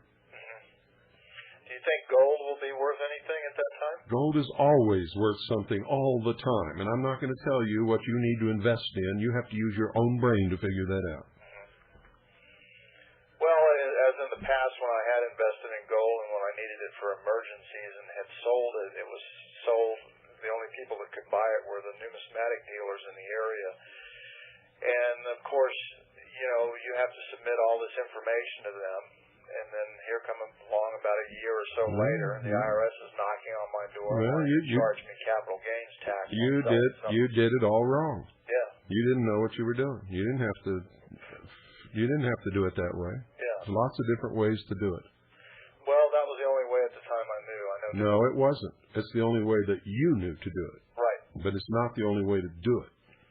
Now, I've told you guys a million times, don't invest in something that you know nothing about. And if you're going to invest in it, learn about it, including the law concerning it and how you can exchange it and how you can exchange it without leaving a trail and all that kind of stuff. But that's up to you to do. If you don't do it, then you got no bitch, no complaint, no gripe. Right. None at all. That's very good information. Very good insight. I've only been saying it for years. Well, I just didn't get to hear it when you said it. Okay. Well, you know it now. Yeah. It's called playing somebody else's game. You're at a handicap before you even start. Well, where do you think all of this garbage in the Balkans is going to go? Well, it could go to World War III. I'm not saying that it will, but it could. Could very well do that. I'm just wondering how much control Washington and New York have over None. Over the Soviets. But they don't have any control over the Soviets. Whatever the Soviets want to do, they'll do. Right now, they're holding money over their heads. Yeah. But I got to tell you something.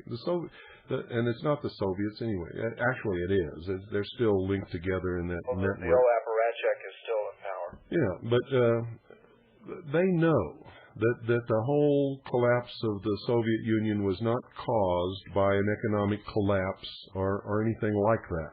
Or armed war. Because they dictated the value of the ruble. And if the ruble fell, it's because they wanted it to fall. Yes. You see what I'm talking about? Yes, absolutely. All they got to do is close the curtain again and say the ruble is worth so much, and their economy is viable once again. Yeah, that would never change. I think that's an illusion that's been painted to the American public, or the world public in general. Yeah, but it's false, you see. And is it true that the Soviet Union or the former Soviet Union is still building weapons today at an accelerated rate more than they were actually before the Cold War? I don't know if they're doing that, but I do know that they're not destroying weapons like our government tells us that they're supposed to be doing. One of my cousins who was involved in the missile technology a while back had told me that the majority of the missiles that we were building probably would not ever hit their targets for a variety of reasons. I don't know anything about that, and probably he didn't either. It's hearsay. Right. And I had always thought that most of the weapons that were in the hands of the Soviets, or even that matter for ourselves, were theater tactical type weapons that could be slingshot across, borders or areas, with a high degree of accuracy, as opposed to intercontinental ballistic missiles, which, are plagued with a lot of... Well, I think the Strategic Air Command put that to rest. They did? Yeah. The Strategic Air Command was prepared and could have just totally, absolutely destroyed every single major population center, every industrial plant, and every military facility in the Soviet Union. And the Soviet Union, conventional weapons. The Soviet Union could also have done exactly the same to us. With their air command? Yes. Are we speaking of conventional or nuclear? Speaking of nuclear, okay. You couldn't do such a thing with conventional weapons. Yeah. Impossible. Well, look, they can't even make Slobodan Milosevic and the Yugoslavians, give up over there with their conventional weapons. Well, for one thing, on PBS today, they were interviewing some different people, and one of the people they talked to was a Serbian, and he was exclaiming, and I was surprised that this was even on the TV. He said, when the Croatians attacked us and killed 5,000 of our people and routed the countryside, nobody said anything about it. Nothing was done about it. Yeah, that's right. And now Washington, in fact, President Clinton just wrote an executive order. He wants to deliver a tremendous amount of arms and ammunition to the Croatians. You think that maybe is to maintain the flow of heroin into Europe? I don't know. But anyway, I got to let you go. Thank you, Mr. Bill. Thanks for calling. 520-333-4578 is the number. Yep, brand new executive order just came out. Good evening. You're on the air. Hey, good evening, Bill. I wanted to talk with you about free speech today. Yeah? I saw an article. I had a bunch of newspapers laying around I was trying to read, and I was reading through one from April 3rd of this year. Mm-hmm. I don't know if this was on the Associated Press or just what, but nonetheless it was under a section called People. And I found here there was a person, a 21-year-old gal named Morgan, last name Morgan, who had worn a Marilyn Manson T-shirt to a fair, the fairgrounds, right? Marilyn Manson? Yeah, have you ever heard of Marilyn Manson? No. It's a rock group. Oh, okay. And they have primarily, lyrics that are just anti-Christian and all this kind of stuff. But, the issue here is that this person was fined $250 and convicted of harassment for wearing a T-shirt. And the person has been on appeal and everything, and Miss Morgan said that her shirt was about free speech. And I believe it, don't you?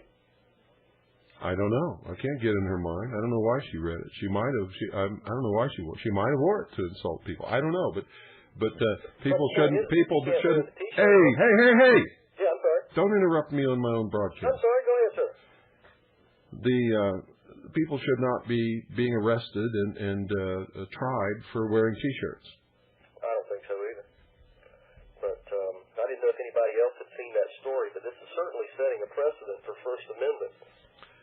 Hey, let me tell you something. In case all of you people haven't figured it out yet, the Constitution is not in force, has not been in force for a long time.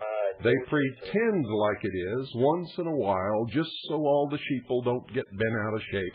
But it is not in force. Federal judges ignore it. Clinton ignores it. Congress ignores it. The military is ignoring it right now. And most Americans don't even know what it says anyway, so they don't even know it's being ignored. Yeah, well, I thought I'd bring that to your attention if you hadn't seen it, because this is certainly... When you live under a tyranny, there is no such thing as freedom of speech. Yeah. Well, thanks for your time, Bill. I hope you have a great evening. You're welcome. Bye-bye. 520-333-4578 is the number. Good evening. You're on the air. Good evening, Bill. Could you tell me a safe place to live in this country? You had to move your house somewhere. I'm in New York. Well, I'll tell you that New York is definitely not a safe place. I don't think any place on the East Coast above North Carolina is safe. Florida definitely is not safe. But you have to figure those things out for yourself. I can't tell you where to live. No, it's not tell. It's just like you figure out things, you take in information, you ask. Yeah. A wise man seeks counsel. Yeah, well, I'd get away from all the major population centers if I were you. What city you in? Pardon? What city you dwell in? What city do I dwell in? Yeah. Why do you want to know that? Oh, just okay, state then. I don't want people moving here to camp out around my house. Oh, I was not walking around your house in the whole state, but okay, about this fight over here. Now, I was in the military and was involved in a useless war there, Vietnam stuff. Mm-hmm. And the military people just go to get ranked. You must realize that. You know, the military likes to test weapons. That's what they're doing over there, I think. They test weapons, and some senior positions can only be filled by officers with combat experience. And whenever I was in, we always wanted to. Everybody wanted to go to fight because you get promotions and more pay, and it really had nothing to do with people wanting to. I don't think you're going to find too many American volunteers that are going to want to volunteer to go and die for. I couldn't even pick it out on a map, Kosovo. I tried to find it the other day, you know. It's hard to pick all those different countries and name them, you know. Well, you know, the military claims that they're the last ones who ever want to go to war. That's not true. They spend every minute of their entire existence living in a socialist system, training to go to war. They can't wait to go to war. They can't move up in rank into certain positions unless they've had combat experience. It's their whole life. And then there's this male thing that I got to prove I'm a man. They never say that, but you know. Well, it's even a little more deep. I watched the History Channel. They had some generals on the other day that they wanted to use the battleships and all our major battleships in the war in the Pacific campaign, and they were ordered to turn around to protect some Americans on Guadalcanal or something. And the guy was just so upset that he missed his chance to use these battleships in a battle. And it was like, it has nothing to do with winning a war, whether you get a chance to fight battleships. It's like you got to do what you got to do, you know. Well, that's just the military mindset. I was in the military for many years before I wised up to what was going on and got the hell out of it. I was dumber than most. I served in the Air Force and the Navy, and would have gone into the Army and then maybe even finished up in the Marines. Who knows? And they get all these young people. Everybody I was in, they were all 18 and 19. Nobody was old. We had an old guy in there who was 22 years old, and the guys leading you were 25. Yeah, I know. I were one of those young guys leading a bunch of other young guys. It is way too young to make decisions, and the same what they're doing over there right now. They're looking at sending people over there. Do you think they're going to go over or not? Of course they will. Okay, so we're looking at some serious trouble. You better bet your boots on it. Okay. That's all I got to talk about. We're listening. Thanks for calling. Peace. 520-333-4578. Yeah, we're looking at serious trouble. It's already serious trouble. We're bombing a little country into the Stone Age. For what? For what? Because you all got a little bleary-eyed watching people come across the border with babies in their arms? Get a life. Good evening. You're on the air. Yeah, hi, Bill. Richard in California. We had a discussion the other night about freedom, how the Constitution guarantees freedom, and yet we were curious as to what, in your opinion, the freedom is based on. Constitution doesn't guarantee freedom. Constitution sets up the government and restricts the government so that the government cannot impinge upon our freedom. I stand corrected. But what is our freedom based on, in your opinion? For instance, I just read in the Washington Times that the American Psychiatric Association recently said that child sex is not harmful to the child, adult child sex, that is. And that, to me, did not seem to be within the proper bounds of freedom. So I was... Well, now it depends on your definition of freedom. I don't believe that such things are right. I don't care whether it's freedom or not. I don't believe it's right because a child does not have the ability to make the right decisions where those kinds of things are concerned, and might be permanently, psychologically, and maybe even physically damaged by engaging in that kind of activity at certain young ages. I agree entirely, and yet people would use the lack of government to justify these type of things, as well as. What do you mean by lack of government? Right, or the freedom of the country to justify these things. Well, so how would, what I guess I'm trying to get is where does the ultimate authority between right and wrong rest in our country? Well, I don't know where it rests today. I know where it used to rest. It used to rest founded solidly upon the Ten Commandments and the principles and ideals that the Founding Fathers set forth in the Declaration of Independence, the Articles of Confederation, the Constitution for the United States of America, and the Bill of Rights, which was specifically created to protect the rights of the individual against the power of the state. Now, that's where they originally came from, but today everything's topsy-turvy. Nothing means what it used to mean, and everybody is ignoring the law and sort of making their own law as they go along. And that's, in my estimation, is formula for total and complete disaster. I agree, and I think that if and when the New World Order ever does manage to completely subvert our nation into a one-world government, the things that are being permitted and even encouraged today will be capital offenses like homosexuality and things like that. But, I think we go back to Nazi Germany. Didn't Hitler embrace homosexuals and then chase a couple of them down to South America to kill them later? Or? Hitler came right out of the secret lodges. Hitler was boosted to power by the Thule Society. Their symbol, the swastika, is the only one that you'll find in the encyclopedias and dictionaries of the secret societies today.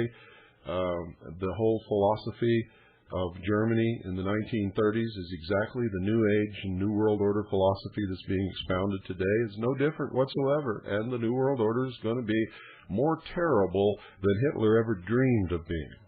I think we've got pretty good evidence of that already with the incidents in Ruby Ridge and Waco and many others that were not even... Yeah, and remember, Hitler was a socialist. The New World Order is going to be a socialist, totalitarian government. And one thing we can bank on is socialists are liars and liars are socialists. Thank you very much. I guess we just go back to the founding and the principles of the country. As you realize, Jefferson, during Jefferson, when he was governor of Virginia, homosexuals were executed. That's correct, isn't it? Well, I don't know. I haven't studied anything about homosexuals back there, but I certainly wouldn't want to execute somebody because they did something in their bedroom with a consenting adult that was none of my business. How would I even know what they were doing? Well, that's precisely the reason why there weren't any homosexuals knowing at that time. No one's talking about prying, but yet... I'll bet you anything you want to bet there were lots of homosexuals, just nobody knew who they were. You know, I don't want anybody looking in my bedroom. I don't want to look in anybody else's bedroom, and as long as any other person is not hurting me or my property or the person or property of any other human being, I don't give a damn what they do. It's up to them and God to decide whether they did right or wrong. The only time I want to get into it is when they hurt other people or other people's property, and that's the only time I belong in it. That's the only time you belong in it. It's none of your business. Judge not, lest ye be judged. And you're going to tell me you're a Christian, aren't you? No, aren't I'm you? not. You're not? But I'm going to mention to you that what about teaching in public schools? Teaching what? Well, recruiting in public schools. Homosexual teachers recruiting in public schools. Recruiting what? Recruiting homosexual children. How do you recruit homosexual children in public school? What are you talking about? I'm talking about glorifying homosexuality in the public school. No, I don't think they should do that. If they're hired to be a teacher, they should teach the subject they're hired to teach and nothing else. Well, that's what the whole gay rights movement is about, is recruiting. Well, I don't think it's about recruiting. I think it's about gaining political power and power in society that they haven't had for a lot of years. They've been outcast, spit on, reviled, beaten, just because somebody saw them walking down the street. I don't blame them for being pissed off. I'd be pissed off, too, if I'd been treated like them for so long. I'm not so sure that that's a real healthy thing to have exposed to in public schools. Right now they have gay and lesbian. Wait a minute. What did I just say? If a teacher is hired, they should teach the subject they're hired to teach and nothing else. Right. I'm 50 years old, and I've never seen homosexuals beaten and reviled. Maybe you have. Oh, come on. Are you kidding me? I'm not kidding. I'm 50 years old. I've never seen that. Well, then you've been very lucky. I've not only seen it, but well, they were not very popular in the Marine Corps, I know, but I've never seen anything happen as you had described. Well, I've seen it. Well, thank you for your time. And I've seen people pick on other people for absolutely no reason at all, not just homosexuals. Just because I watched a guy get up one night and walk over and just hit somebody in the face as hard as he could just because he didn't like the way the guy looked. I don't like that at all. Now, if you're going to read Bible verses to me and stuff like that, listen to me. Jesus said, "Judge not, lest ye be judged." You understand what that means? If there's a problem between God and homosexuals, God will take care of it. Good evening. You're on the air. Mr. Cooper? Yes. Yes, I've been trying to get a hold of you for about 2 years. Well, here you are. Yes. I don't know if you read the White Mountain Independent in Sholo or not. Sometimes I do. Okay. Well, I put out an ad trying to locate you some time ago in January. I didn't know other way. Even if you located me, you wouldn't get up here. Not unless you want a bullet. Nobody comes up here that we don't know, unless it just happens to be a tourist or somebody comes up and takes pictures. A rabbit can't run across this hill without us knowing about it. And we don't know who you are. I don't know if you're a federal agent or it's some guy that works at McDonald's or what. I don't know who you are. Well, I've been researching John F. Kennedy for about 11 years. Yeah. I was active in the Liberal Party in Canada for. You need to talk louder. You need to talk louder. Pardon me? You need to talk louder. I'm sorry. Is this better? That's better, yeah. Okay. I'm researching a screenplay that I plan to write or plan to work on over the next little while. It's about John F. Kennedy and the circumstances surrounding his death in Dallas and a lot of the unanswered questions. And I was turned on to your work about 2 years ago by a very good friend of mine. I've seen your videos and I've also read your book. And when you put a lot of the pieces together from a lot of works, be it from the interviews of Bobby Kennedy and other thoughtful books on the assassination, your book ties everything together. And I just want to say how wonderful it is to have someone like you in the world that's willing to put their neck on the line to do work like that, first of all. Well, thank you. You're welcome. And I've been in touch with a number of, or actually with one person in particular I'd like to use for the story about President Kennedy's murder. And he was very forthcoming in his conversation, very candid. That was about 1.5 years ago. But the one thing he did, and he was a man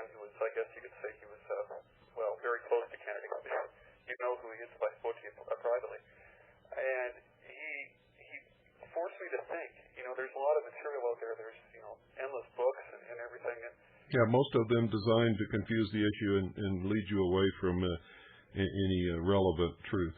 And the one thing he said to me, you know, I was asking him, you know, questions and giving him kind of my pet theories, and he said to me, he said, Eric, he said, why do you think the CIA didn't do it?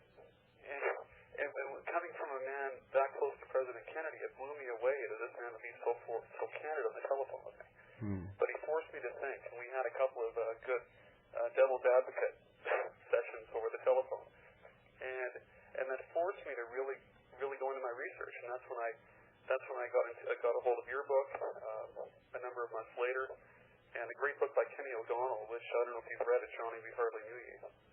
It's a wonderful book. No, I haven't read that one. Read it, eh? No, I haven't. But guess what? We're out of time. Okay. Well, I would like to talk to you privately if I could. I can give you a number to call me. No, don't do that. No. Oh, okay. No. You just call the number that you just called sometime during the afternoon. Call this number sometimes in the afternoon? Mm-hmm. Is that what you would say? Yeah, that's what I said. I got to let you go. We're out of time. No problem, Mr. Cooper. Thank you. You're welcome. Bye-bye. That's it, folks. Good night. And God bless each and every single one of you. Please wake up. Please take off the blinders. Please quit following what other people tell you and what other people say. Question everything. Find the truth. Seek ye the truth, and the truth will make you free. Nothing else will do it. Not leaders, not churches, not nations, not anything. Only the truth will do it.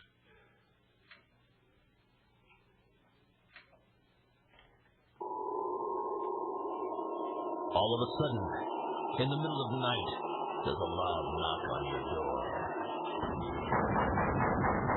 Hey, honey, something's not right. Throw out your arms. Step out past through. We're here from the government. We're here to help you. And I'm from the IRS with a power to tax. If you've got a complaint, think of the facts. Get out of this house. Surrender your guns. Give me your gold. You better obey if you want to go home. Answer yourself and do what you're told.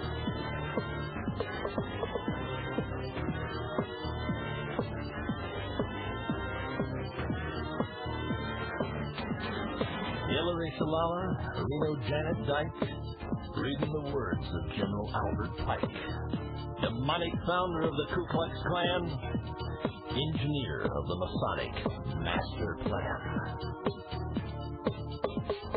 Pike said Lucifer is God across this land, and Clinton's saying take the mark in your right hand. While we're all dancing to the drums of the Fourth Reich, Clinton's preparing it for another huge tax hike. Order out of chaos, depression, inflation, creates a panic and rapes the nation. Crisis creation. Incite black and white. Program agitation. Don't resist. You're surrounded by the UN in white and brown. The ATF, the men in black, from the One World Order. But it's not new. Iron Mountain, computer beasts, and cattle mutilations. Black projects, UFOs, and weird genetic combinations. The Nazi doctors didn't die? Come on, get hip. They came here with the OSS through Operation Paperclip. National ID? Debit card? Yeah. Vaccination biochip, milk carton kits, genetic engineering. Clinton says her health plans for you and your own good. Sure. And Adolf Hitler's Robin Hood. Masonic mind manipulation. Inciting riots is crisis creation. Biochip implantation. Vaccinate your kid for UN identification. This is a test for all of us. So I have today just one simple request. A comprehensive package of health care benefits that are always there and can never be taken away. Atmospheric, social illusion, media hype, planned confusion. Masonic religion, it's a liar. Not your praying for a Luciferian Messiah.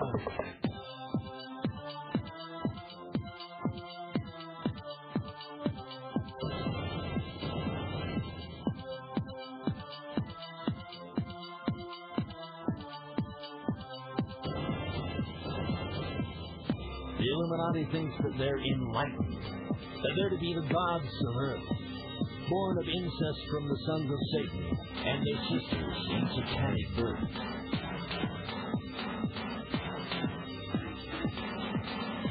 Hidden agenda, Kissinger, Nixon, Ford, and Bill, while your kid's out back smoking crack for some cheap thrill. They've numbed us down and dumbed us down with fluoride, TV, drugs, the NEA, and public schools. They've taken your brightest and our best and made them public fools. With managed media, brain-bending lies and stealth, the banksters stole your wealth.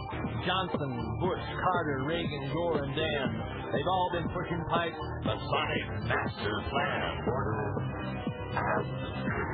Rhodes Scholar oration, Clinton speaks and rapes the nation.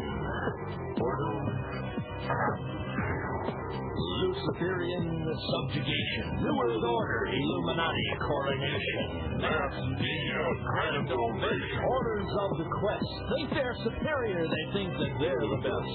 And you're inferior, you little crap.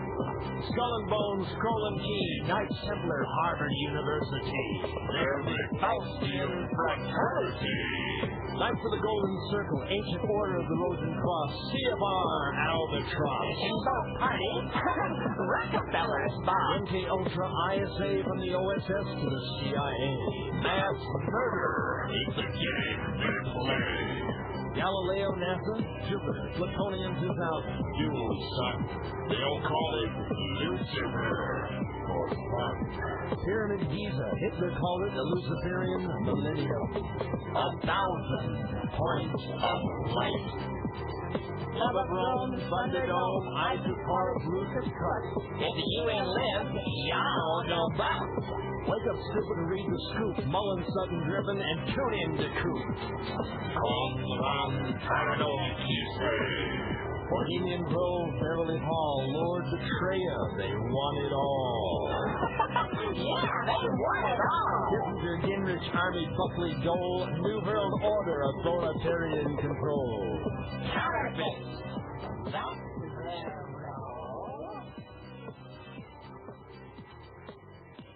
You're listening to 101.1 FM Eager.